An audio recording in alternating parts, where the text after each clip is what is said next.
Glória a Deus.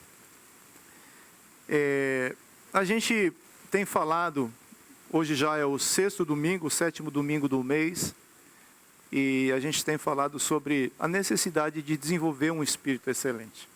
Não é assim? Só que eu queria te avisar que esse ano de 2023 não vai ser suficiente para desenvolver o espírito excelente. Por mais que nós venhamos acelerar esse processo, esse é o trabalho de uma vida. Você entende isso?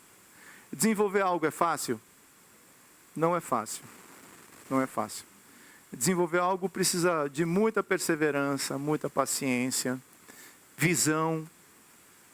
Se você não tiver visão, você não consegue desenvolver, você não consegue chegar aonde Deus quer te levar. Por que visão é importante? Porque a visão te mostra aonde você deve chegar. E Deus, Ele te capacita para que você nos processos não venha desistir. Não é assim? Então, tudo isso faz parte desse grande projeto de Deus. Que Deus quer trabalhar em nós. Esse Espírito excelente. O Espírito já está em nós. Não é assim? A palavra fala que o Espírito Santo veio habitar em nós. Nós somos morada de Deus.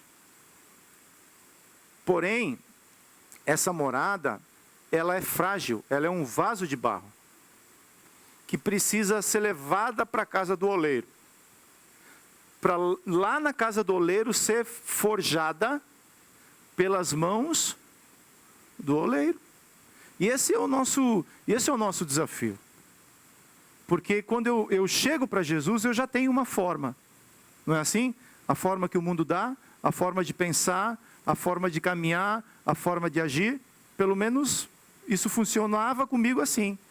E eu preciso prestar atenção para não permitir que essa forma, esse modelo, continue na minha vida. Eu preciso receber uma nova forma. Eu preciso receber um novo modelo. Qual que é esse modelo? É o Espírito excelente que Deus quer trabalhar em nós. Aquele que diz que está nele, também deve andar, deve pensar e deve agir como ele. É um desafio? Meu filho, se você ler os evangelhos, você vai ver como Jesus andou. E aí ele fala assim, vocês vão fazer as mesmas obras que eu fiz. Desafio maior ainda. E ele não para por aí, ele fala, vocês vão fazer obras maiores que essas. Então, esse é o nosso grande desafio como ser humano. É um desafio para você? Para mim é muito grande. Porque em mim não existe nada de bom no marciano. Nada, nada, nada.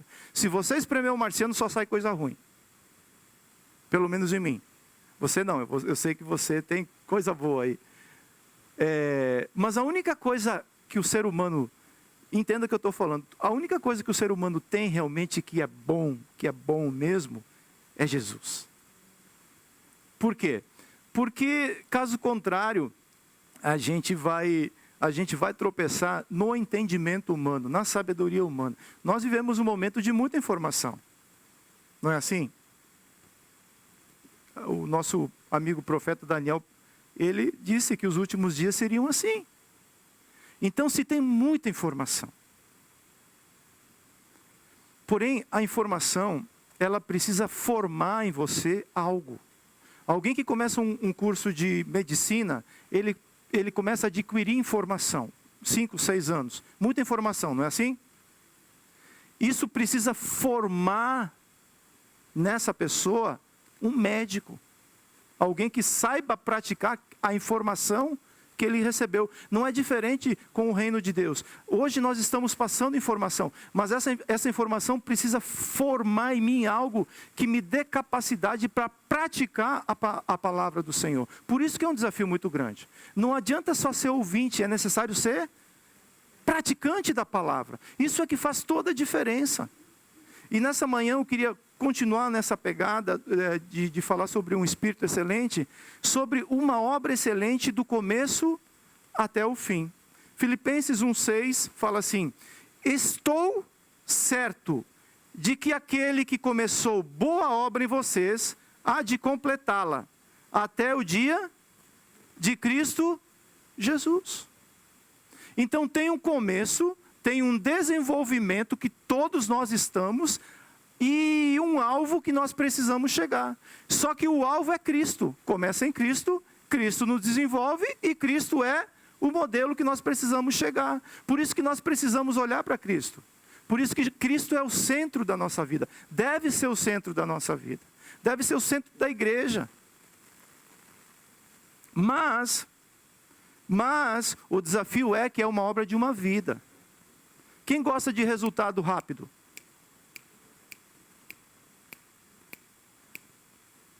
Nós vivemos nessa dimensão. Nós vivemos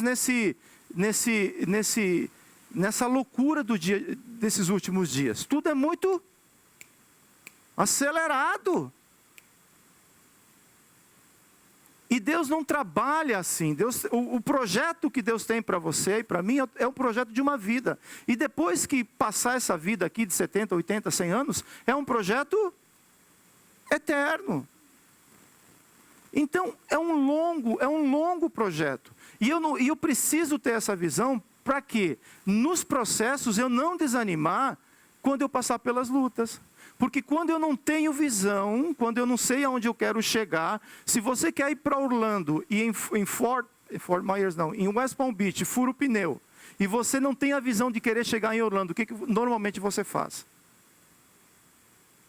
Vou trocar esse pneu e vou voltar para casa. Não é assim?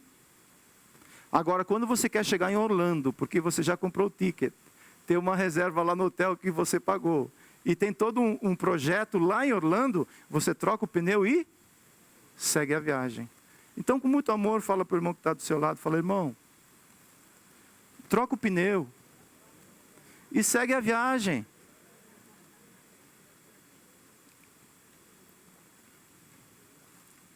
Toda obra de Deus é feita com excelência. Gênesis 1, 27.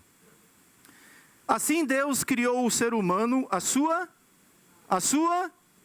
a imagem de Deus o criou, homem e mulher os criou. Gênesis 1, 31. Deus viu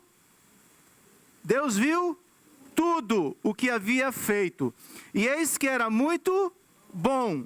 Houve tarde e manhã, o sexto dia. Efésios 2:10. Pois somos feitura dele, criados em Cristo Jesus para boas obras, obras excelentes, as quais Deus de antemão preparou para que andássemos nelas. Você vê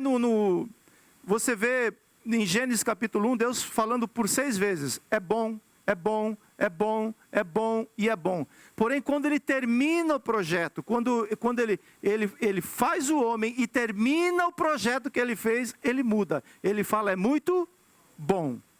É um padrão excelente. Aquilo que eu fiz, eu gostei daquilo que eu fiz. Porque tudo aquilo que Deus faz, Ele faz com excelência. E esse padrão de excelência que estava no homem, que estava em Deus, deu também ao homem. Adão, quando ele começa o projeto, tudo aquilo que Adão fazia, ele fazia com muita... Porque a excelência é um atributo de Deus que Deus deu ao homem também.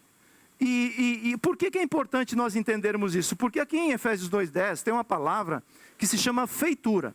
Essa palavra, nesse texto, tem um significado muito especial, pois no vocabulário português, poema se deriva do termo grego, que aqui traduzido por feitura. Portanto, somos um poema ou uma composição de Deus. Deus, quando Ele se refere àquilo que Ele fez, Ele se refere a uma obra de arte. Era isso que o apóstolo Paulo estava falando para aquela igreja de Éfeso. Você sabe qual é a obra de arte mais cara do mundo hoje? Você faz ideia, não? A obra mais cara de arte hoje é a obra que foi feita por Leonardo da Vinci. E essa obra é Salvator Mundi, ou Salvador do Mundo.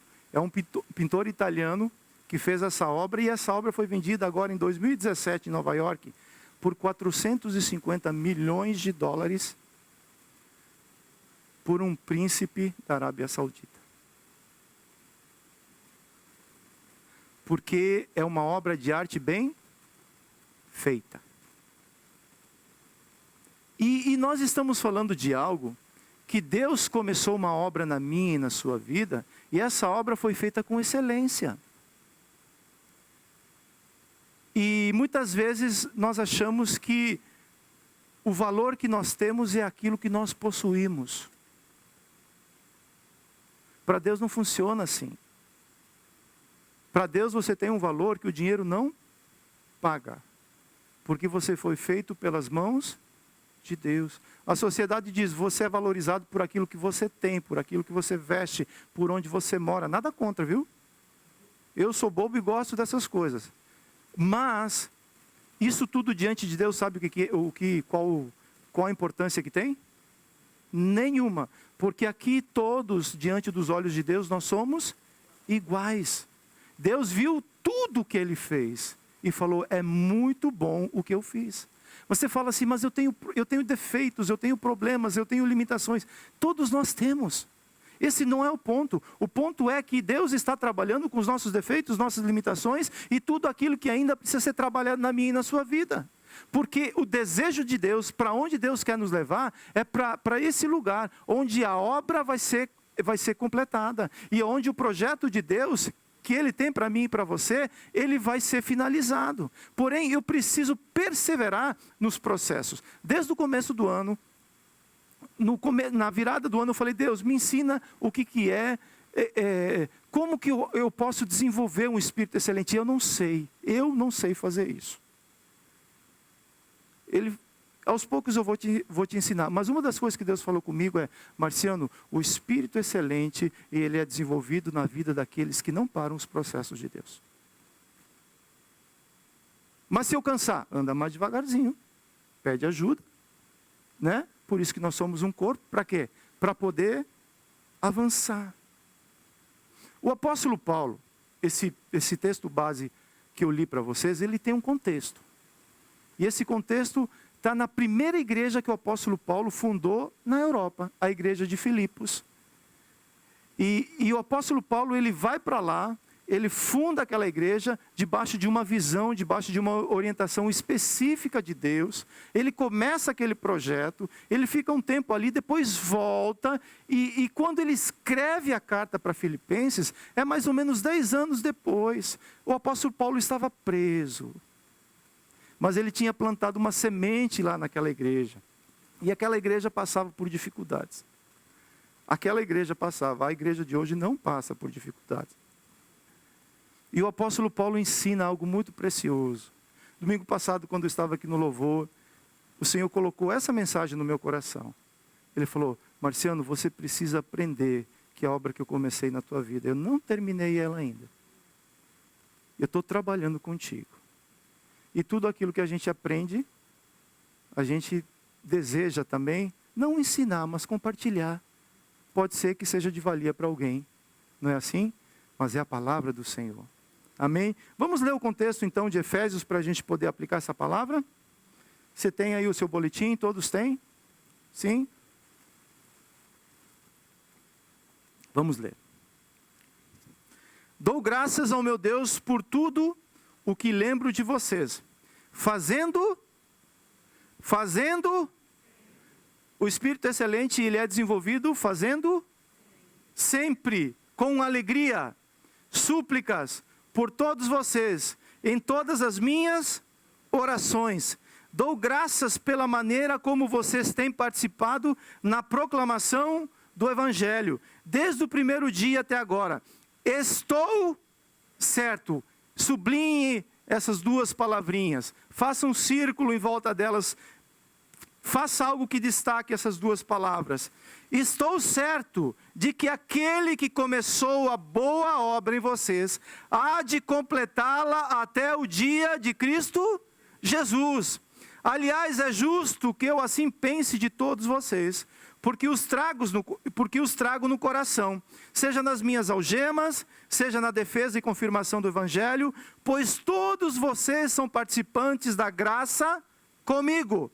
Pois Deus é testemunha da saudade que tenho de todos vocês, no profundo afeto de Cristo Jesus. E também faço esta oração, que o amor de vocês aumente mais e mais, em conhecimento e toda percepção, para que vocês aprovem as coisas excelentes e sejam sinceros e inculpáveis para o dia de Cristo, cheios do fruto de justiça que vem por meio de Jesus Cristo para a glória e louvor de Deus.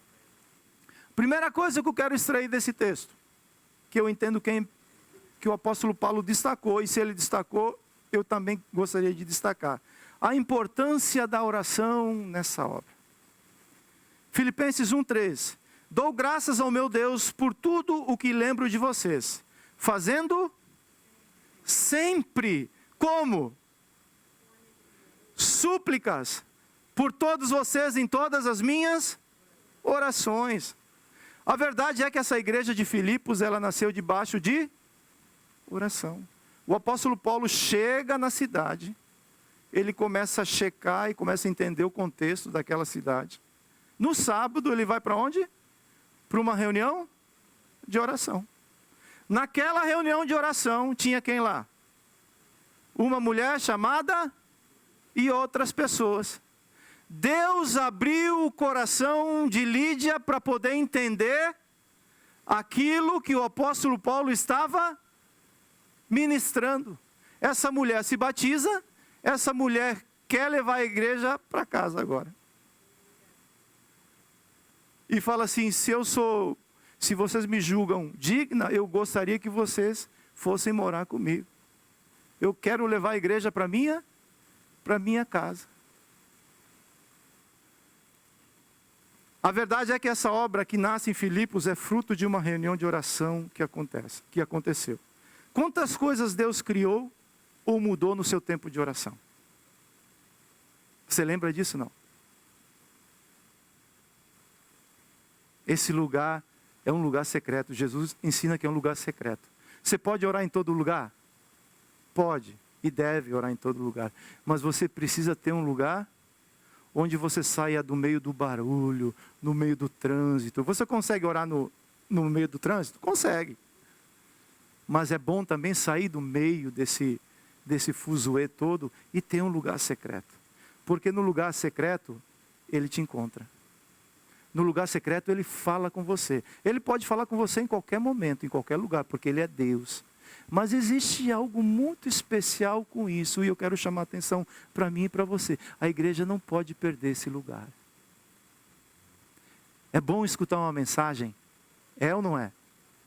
É bom, mas eu imagino que não é melhor do que o lugar secreto. O lugar secreto é onde você ouve o teu Senhor. É onde Ele fala com você e é onde Ele te dá convicção daquilo que você precisa fazer. No lugar secreto Ele transforma situações. No lugar secreto Ele libera cura sobre a vida das pessoas. A oração chega onde os teus pés jamais podem chegar. A oração chega. A oração não tem fronteira para a oração. Por isso que esse homem no cárcere, esse homem preso, intercedia pela igreja que estava lá em Filipos. A igreja livre com lutas, o apóstolo preso, livre. Você vai entender um negócio desse? Mas é porque alguém que entendeu que existe um lugar onde as cadeias caem, onde o coração é transformado, onde a vida e onde flui a vida do Senhor. É nesse lugar que eu preciso entender e dar o devido valor na minha vida. Ninguém cresce sem esse lugar. Você pode ter o conhecimento, você pode ter a informação que você tiver, mas a profundidade, sabedoria do conhecimento, da graça e do favor de Deus é neste lugar que eu recebo. É aqui que a palavra verdadeira é revelada. É aqui que o meu coração é transformado. Quando eu vejo aquele que fala comigo e me sinto como Isaías, pecador, às vezes falando aquilo que não devo, pensando aquilo que não devo, julgando da maneira errada, e é nesse lugar que ele me abraça e me ensina, falando: filho, não é assim que faz. A oração é um lugar secreto, onde coisas novas são criadas e reveladas. Eu passei aqui pela manhã, aqui nessa salinha que coisas novas são criadas e reveladas, e como meu coração se alegra, porque sempre tem um povo clamando, sabe? Sempre tem um povo de joelhos.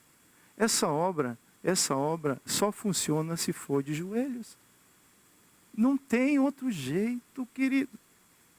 Não tem. Atos 16:13. No sábado, saímos da cidade para a beira do rio, onde nos pareceu haver um lugar de oração. E assentando-nos, falamos às mulheres que haviam se reunido ali. Paulo estava numa reunião de mulheres, sabe? Certa mulher chamada Lídia, da cidade de Tiatira, vendedora de púrpura, temente a Deus, nos escutava. O Senhor lhe abriu o coração para que estivesse atenta ao que Paulo dizia. Depois de ser batizada, ela e toda a sua casa nos fez este pedido: se julgam que eu sou fiel ao Senhor, venham ficar na minha casa, e nos constrangeu a isso. Existe uma obra que Deus faz do lado de dentro, e existe uma obra que Deus faz do lado de fora. Na caminhada, a nossa tendência é querer fazer a obra do lado de fora. E Jesus sempre se importa com a obra do lado, primeiro é do lado de dentro. Atos 16:25. Por volta da meia-noite, Paulo e Silas oravam e cantavam louvores a Deus. Mas o que me chama a atenção é que eu fui ver se tinha um ministério de louvor lá, se tinha alguém ministrando, se tinha alguém motivando o povo para adorar. Não tinha, cara. Não tinha nenhum ministro de louvor lá. O que tinha é um espírito livre. O que tinha era um coração livre. Alguém que entendia o poder que existe nesse princípio. Você mistura a oração com a adoração, acontece uma explosão ou um terremoto. Isso não é uma prática religiosa, sabe? Que você igual fazer bolo, sabe? Coloca oração, coloca louvor, o bolo tem que dar certo. Isso é em espírito e em verdade. É o Espírito excelente que está te levando a adorar, é o Espírito excelente que está te levando a clamar, é o Espírito excelente que está te levando a buscar as coisas que ainda talvez não são vivas na sua vida, mas o Espírito te aponta para este lugar. Paulo e Silas, no momento de crise, por que eles estavam presos? Porque eles tinham libertado uma menina que estava opressa. E a libertação dessa menina, por causa disso eles foram perseguidos. Porque a fonte de lucro que aquela menina gerava, agora cessou. Ela se apaixonou por Jesus e ela falou, não, agora eu quero andar com o meu Jesus. E provavelmente, não sei, a palavra não fala, estava andando com esses homens de Deus. E por causa disso, Paulo e Silas foram colocados presos. Mas que grande oportunidade para parar todos os projetos, não é não? Que coisa, Deus. Eu estou aqui fazendo a obra do Senhor, vim aqui para Filipos porque o anjo apareceu para mim, né? A igreja está crescendo e porque acontece uma libertação, agora eu sou perseguido por causa do teu nome? Não, para tudo, compra um ticket de volta para Jerusalém e a gente vai fazer outra coisa. É uma oportunidade para fazer isso ou não é? É ou não é? Mas eles fizeram isso não. O que eles fizeram? Eu não sei o que eles estavam cantando, mas talvez eles estavam cantando, o Senhor é bom para mim, o Senhor tem sido bom para mim, o Senhor tem cuidado da minha vida, o Senhor tem me abençoado, o Senhor tem me trouxe para este lugar. Eu não sei por que eu estou passando por isso, mas algo de bom vai acontecer no meio desse negócio. E a palavra fala que os outros presos estavam escutando aquele louvor e aquela adoração, e em determinado momento, no seguinte versículo, acontece um terremoto. acontece um sobrenatural. Acontece que as cadeias são abertas.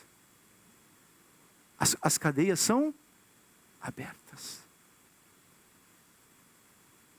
E aqui acontece outra salvação. Do carcereiro e de toda a sua.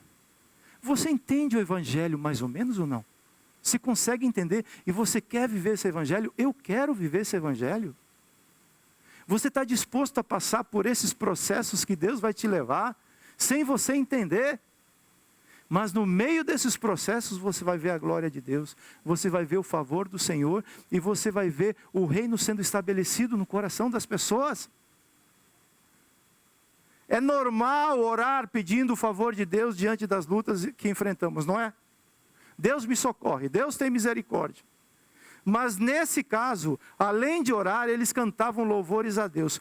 Paulo era um guerreiro na oração. Sabe o que é um guerreiro na oração? Eu preciso aprender. A oração não se aprende estudando, querido. A oração não se aprende forçando a pessoa. Você tem que orar. Não é assim que funciona. É o Espírito excelente que te leva para esse lugar. E Ele te move a fazer isso.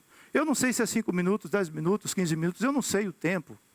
Eu sei que é alguém que está nessa brecha. É alguém que está entre Deus e alguém que está entre o homem. Mas o véu não foi rasgado? Foi rasgado de cima a baixo. Mas por que Jesus intercede por nós até hoje? Se eu tenho acesso ao Pai. É porque às vezes eu tenho acesso, mas não sei como chegar lá. Então eu vou aprendendo até eu desenvolver essa característica em mim. Até que eu entenda esse princípio tão importante. Tem coisas que as tuas palavras não vão fazer efeito. E não adianta insistir. Quanto mais você insiste, mais o coração fecha. Então, é hora de sair de cena e entrar em outro lugar. Que é dobrar o joelho e falar, Deus, aquilo que eu podia fazer como homem, eu já fiz, eu já falei. Eu não fui omisso, eu falei. Mas agora é um projeto de espírito para espírito. É o teu espírito falando no espírito dele. E ele fala. Ele fala. Semana passada nós estávamos aí numa situação, sem saber o que fazer. Sem saber o que fazer.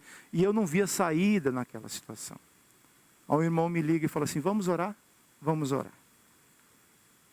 Oramos, deu mais ou menos 1 hora, a situação mudou totalmente a direção dela. Por que eu orei? Não. Por que o irmão orou? Não. É porque alguém se levantou na terra para ligar aqui na terra e fazer uma petição nos céus, para que os céus pudessem atuar na terra. Isso é a oração. É alguém que fala, Deus, eu dou o direito legal para você atuar nessa terra. E dá o nome da terra às vezes, tem que dar o nome, sabe? Atua nessa terra. Eu dou direito legal para você atuar nessa terra. Porque se você tiver autoridade sobre essa pessoa, Deus age. Independente disso. Sabe? E eu percebo que às vezes a igreja vai caminhando num sentido onde a nossa vida está tão ocupada, a gente tem tanta coisa para fazer, que aquilo que é necessário, a gente acaba trocando os valores. E aí a gente sofre na caminhada. Por quê? Porque às vezes eu não tenho a convicção necessária para seguir caminhando, para seguir crendo aquilo que o apóstolo Paulo fala. Eu estou certo.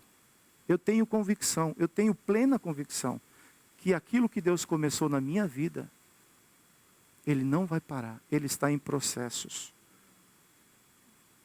E isso vai movendo o meu coração. Amém? Segunda coisa que o apóstolo Paulo ele ressalta em Filipenses 1:5, o evangelho é um agente transformador. Dou graças pela maneira como vocês têm participado na proclamação do evangelho. desde o primeiro dia até agora. Estou certo que aquele que começou a boa obra em vocês há de completá-la. Até o dia de Cristo Jesus. Essa igreja estava começando. Como consequência, o apóstolo Paulo reconhece o envolvimento do povo desde o começo da obra. A entrega, a dedicação, mas agora agrega um entendimento que é do Evangelho. O Evangelho precisa fazer parte e se tornar naturalmente um agente transformador. Eu frequento um lugar, é bom? É muito bom. Mas o Evangelho é mais do que isso. O Evangelho precisa frequentar em você. Porque ele precisa ser um agente transformador. O apóstolo Paulo estava falando para essa igreja. O próprio apóstolo Paulo passou pela perda para ganhar Cristo. O que perseguia o Evangelho, agora deu a vida pelo Evangelho. Minha confiança deve estar em quem começou essa obra em mim. A fidelidade divina nos garante que Deus fez, Deus faz e Deus fará. Repita isso, por favor. A fidelidade divina nos garante que Deus fez, Deus faz e Deus fará. Eu preciso andar nesse trilho, entendendo em cima desse trilho, não entendendo em cima desse trilho. Já pensou se José tivesse que receber entendimento para obedecer o anjo quando ele recebe a revelação que Maria estava grávida? Na realidade, ele já tinha o entendimento, que pela lei ele sabia o que deveria fazer, não era assim? Mas quando o anjo traz a revelação do reino para ele, muda toda a situação. A palavra fala que ele rapidamente se levanta e anda em direção a esse processo. Porque Deus, ele fez, ele faz e vai continuar fazendo. Ele vai continuar intervindo na obra que ele começou na sua vida. Filipenses 3:3. Porque nós é que somos a circuncisão. Nós que adoramos a Deus no Espírito e nos gloriamos em Cristo Jesus. Em vez de confiarmos na carne, é verdade que eu também poderia confiar na carne. Se alguém pensa que pode confiar na carne, eu ainda mais. Fui circuncidado no 8º dia. Sou da linhagem de Israel, da tribo de Benjamim, hebreu de hebreus. Quanto à lei, eu era fariseu. Quanto ao zelo, perseguidor da igreja. Quanto à justiça que há na lei, irrepreensível. Mas o que para mim era lucro, isto considerei perda por causa de Cristo. Na verdade, considero tudo como perda por causa da sublimidade do conhecimento de Cristo Jesus, meu Senhor. Por causa dele, perdi todas as coisas e as considero como lixo para ganhar a Cristo. Saulo foi processado aos pés de quem? De Gamaliel, um reconhecido doutor da lei, um fariseu. Esse homem tinha uma tremenda capacidade intelectual, espiritual e cultural. Paulo era o cara. Tinha conhecimento?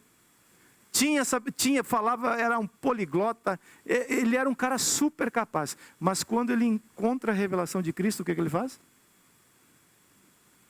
O que fez Paulo grande foi ele se tornar pequeno. Não é o contrário. Não é o contrário. Eu preciso entender o que João fala. É necessário que eu diminua, para que ele cresça. Para que ele cresça nesse processo.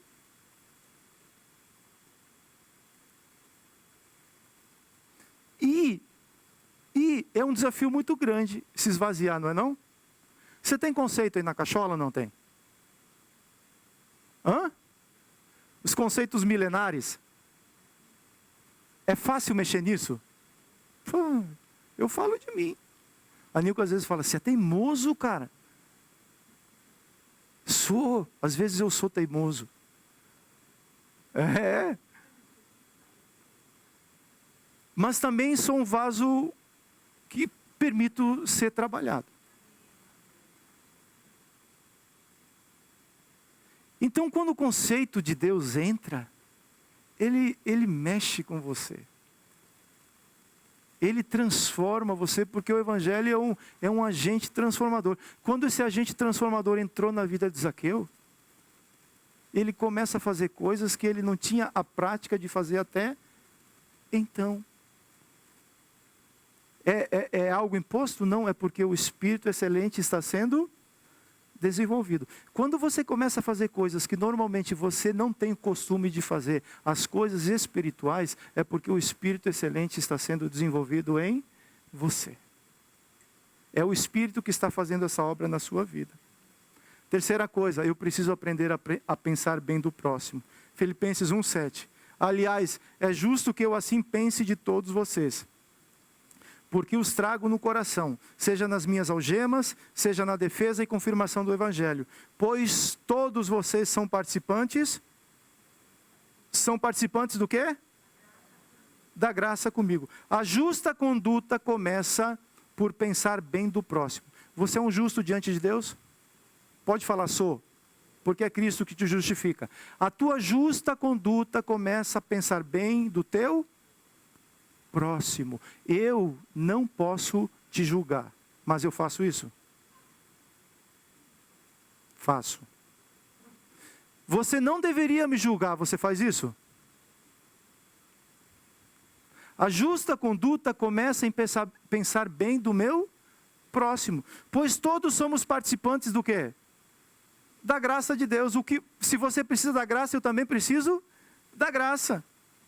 Pensar bem não é sinônimo de ingenuidade, mas sim de liberdade. Só consegue pensar bem do próximo quem é livre. Quem está preso em sentimento não consegue pensar bem do próximo. Então pensar bem não é sinônimo de ingenuidade, é sinônimo de liberdade, alguém que está livre. O apóstolo Paulo estava lá na cadeia, mas ele era uma pessoa livre. Livre. O apóstolo Paulo treinava sua mente para mantê-la saudável. Você treina sua mente para manter saudável? Para manter ela saudável? Muitas vezes nós treinamos o nosso corpo, né? O Alan, qual que é o nome? É Cretina? A Cristina? Como é que é o nome da menina? Creatina. É essa mesmo? Por que tem que tomar creatina? Hã? Para fortalecer? Então você toma Cristina para ficar o quê? Bombadinho! Chegou o bombadinho! Porque alguém que... E se tomar a Cristina e não malhar, o que acontece? Tem que malhar. Eu preciso malhar a minha mente. Com o quê? Com os bons pensamentos. Eu sou mal. Normalmente, naturalmente, eu me apego àquilo que é. Tem um ímã em mim que atrai as coisas ruins. Eu não sei por que isso acontece. Você acerta a vida toda comigo. Errou uma vez e eu vou me apegar ao quê? Ao erro. Esse sou eu. E eu preciso treinar a minha mente. É o que o apóstolo Paulo estava falando. Eu treino a minha mente. Eu sei que a igreja tem problemas. Eu sei de todos os problemas. Mas eu treino a minha mente para que ela possa pensar bem de você. Se eu não conseguir pensar bem de você, eu não vou conseguir me relacionar com você. Se eu não conseguir pensar bem de você, eu não vou conseguir me relacionar com você. Olha o desafio que é esse processo. Uma mente saudável é resultado das escolhas feitas diariamente. Você acordou pela manhã, começa um processo de escolha. O que eu vou escolher? Quais são as batalhas que eu vou lutar nesse dia? Já começou. Você abriu o olho e a tua mente fala, good morning, I'm here to give you so much suggestions. Do this, do that, do that, do that. Não liga, não faz. E a mente de Cristo faz totalmente o contrário. Esquece tudo que essa pessoa está falando para você e faz isso. O que eu devo fazer? Finalmente, irmãos, tudo que é verdadeiro, tudo que é respeitável, tudo que é justo, tudo que é puro, tudo que é amável, tudo que é de boa fama, se alguma virtude e se algum louvor existe, seja isso que ocupe o pensamento de vocês. O apóstolo Paulo já está encerrando a carta. E ele dá um conselho muito prático para essa igreja. Uma vez que eu consigo trabalhar isso daí. Eu vou sair daqui com essa situação resolvida? Não, eu vou sair daqui hoje com esse ensinamento. A partir de amanhã eu sou desafiado a colocar isso em prática. O pensamento ele vai vir de graça. It's free. Tem um wireless que atrai esse pensamento. A antena está ligada 24 horas por dia. E o apóstolo Paulo, ele quer mudar o hardware desse aparelho. Coloca outra coisa diferente aí. O que é? Começa a pensar do teu irmão aquilo que é verdadeiro. Começa a pensar aquilo que é respeitável. Aquilo que é justo. Justo para quem? Diante de Deus, não para você. Porque a tua justiça não é igual a de Deus. E nem a minha é igual a de Deus. Eu, como justo, às vezes eu quero passar o cerol, como falo lá no Rio, né? Eu estou certo que isso é justo, então, passa o cerol. Não, é a justiça de Deus. Aquilo que é puro. Você consegue ter pureza quando você olha para o teu irmão ou para a tua irmã?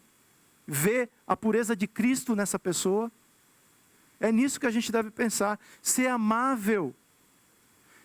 Trabalhar, cuidado com aquilo que a gente fala para não difamar. Ter boa fama, o contrário disso é difamar. Se alguma virtude, se algum louvor existe nisso, isso deve ocupar o seu pensamento. Quarto lugar, o crescimento no amor aperfeiçoa a excelência. Você não tem esse verso, mas é 1 Coríntios 12, 31, fala assim: entretanto, procurem com zelo os melhores dons, e eu passo a mostrar-lhes um caminho ainda mais excelente. Que caminho é esse? Filipenses 1, 9. E também faço esta oração, o apóstolo Paulo orando mais uma vez, que o amor de vocês aumente mais e mais. Em quê? Em conhecimento e toda percepção, para que vocês aprovem as coisas excelentes e sejam sinceros e inculpáveis para o dia de Cristo. A maturidade cristã não vem somente através do conhecimento e das revelações disponíveis, mas por meio por meio da prática paciente das virtudes conhecidas, que são o amor e o serviço ao corpo. Paulo ora para que o amor aumente mais e mais, e que seja acompanhado por conhecimento e toda percepção, de forma que o amor expresse sábias ações que verdadeiramente beneficiem os outros e glorifiquem a Deus. Você vê que o amor, quando Deus coloca amor no teu coração, o amor ele serve para quê? Ele serve para beneficiar o próximo e para glorificar a Deus. Quando Deus enche o teu coração de amor, Ele vai te usar para quê? Para poder servir o teu irmão em amor. E para poder glorificar o nome de Deus através disso. Conforme cresce a compreensão, seremos capacitados para praticar as coisas excelentes. 1 João 4:8. Quem não ama, não conhece, pois Deus é... Quem estava falando isso daqui? O apóstolo João era o apóstolo do amor. Alguém que tinha uma autoridade grande para falar sobre isso. Ele fala, eu conheço aquele que é o amor. E por conhecer, você vê que o conhecimento está ligado ao amor. Você conhece, você pratica aquilo que você conhece. Por isso que o apóstolo Oséias fala, conhecemos e prossigamos em conhecer ao Senhor. É uma jornada. O quanto você conhece de Deus? Muito pouco. Muito pouco, mas todo tempo eu procuro receber algo do meu Senhor. O conhecimento de Deus se expressa no exercício do amor. Quanto mais ficamos sabendo acerca da natureza de Deus, mais amamos como Ele nos ama. Quando estamos tratando de Deus, não pode haver separação entre amor e o conhecimento. São duas coisas que andam juntas. O conhecimento e o amor caminham de mãos dadas. Eu preciso conhecer a Deus para poder amar como Ele amou. Eu preciso amar para poder conhecer o meu Deus. E o apóstolo Paulo está falando assim, para essa igreja que estava passando por lutas, que estava passando por dificuldades. Ele não traz o ensinamento daquele, sabe? Aqueles negócios de 3 pontos, tal. O que ele traz? Eu animo que vocês cresçam na prática do amor. Porque se vocês crescerem na prática do amor, vocês vão ter conhecimento e vão ter compreensão de como funcionam essas coisas. E vão ficar irrepreensíveis para o dia de Cristo Jesus. E por último lugar, o fruto da justiça é a própria excelência na prática. Filipenses 1:11, cheios do fruto da justiça, que vem por meio de Jesus Cristo, para a glória e louvor de Deus. O fruto é um organismo vivo. Cada fruto carrega nele a semente que diferencia sua natureza, sabor, cor e tamanho. O fruto da justiça é a própria retidão de Deus, revelada através de Cristo. E é justamente por intermédio de permanecer em Cristo que o fruto da justiça fluirá com excelência. Eu preciso permanecer em Cristo, para que esse fruto continuamente seja produzido em mim. João 15:5, olha o que esse versículo fala.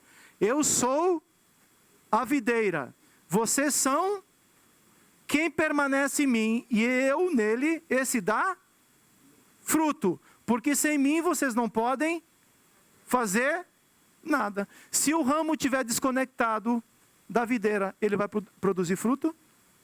Não vai produzir. Pode chorar, o ramo pode chorar e falar, por que eu não estou produzindo fruto? Sniff, sniff. Pode fazer isso? Vai mudar alguma coisa? O ramo tem que estar conectado na videira. Aí ele recebe a seiva, ele recebe os nutrientes e naturalmente o fruto virá. Esse é o fruto que nós precisamos entender, que somente em Cristo Jesus eu consigo produzir esses frutos. Os frutos justos, que são os frutos de reino de Deus. Conclusão. Venha para cá os meninos do louvor, por favor.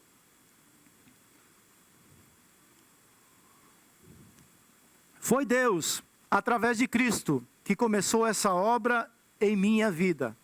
Por isso preciso ter a convicção que o apóstolo Paulo tinha quando afirmou: acredite que Deus sempre termina o que começa, incluindo a excelente obra dele em mim. Você recebe essa palavra, você crê nisso? Eu não sei o que você está passando. Eu sei o que a palavra diz que nós precisamos passar. E aonde nós devemos chegar. Essa é a caminhada do justo. O justo, aqui nessa terra, ele anda pela... Qual que é o fundamento do justo? A fé. Não é aquilo que eu vejo. O ver é resultado da prática da fé. Mas eu preciso acreditar que aquele que começou a boa obra na minha vida, ele é fiel. Eu às vezes quero desistir da obra que ele me confiou. Você entende o que eu estou falando? Não. Pelas lutas, pelas dificuldades.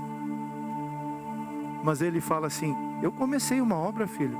Agora que a gente já passou da metade do caminho, segue em frente. Segue em frente. Eu estou contigo. O Emanuel, ele é Deus conosco. E eu quero te lembrar o que o apóstolo Paulo estava lembrando para a igreja de Filipos, que estava com problema nas doutrinas. O judaísmo entrou, depois de 10 anos o judaísmo entrou na igreja, e agora tinha que circuncidar para poder, era Cristo e mais a circuncisão. Tinha problema de irmãos, sabe o que é problema de irmãos? Não. Tinha 2 irmãs lá que não se bicavam. Você acha que isso é problema só que acontece só aqui? E aí o apóstolo Paulo, ele chega falando assim, queridos, deixa eu falar uma coisa para vocês. A obra que Deus começou, ele nem fala a obra que eu comecei, a obra que Deus começou na vida de vocês. Ele é fiel para terminar essa obra. Sigam em frente. Sigam olhando para Cristo. Sigam buscando em Cristo respostas que só Ele pode dar. E na luta, na dificuldade, procure resolver as lutas, procure resolver as dificuldades. Isso vai fazer a tua vida ser mais tranquila, mais light, sabe? Para poder seguir essa jornada. Filipenses 1:6. Leia comigo, por favor. 1, 2, 3.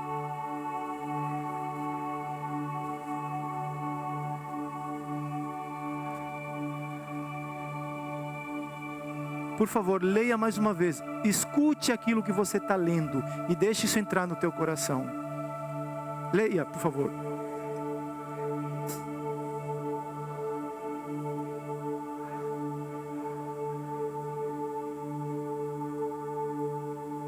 Nós vamos ser ministrados por um louvor agora.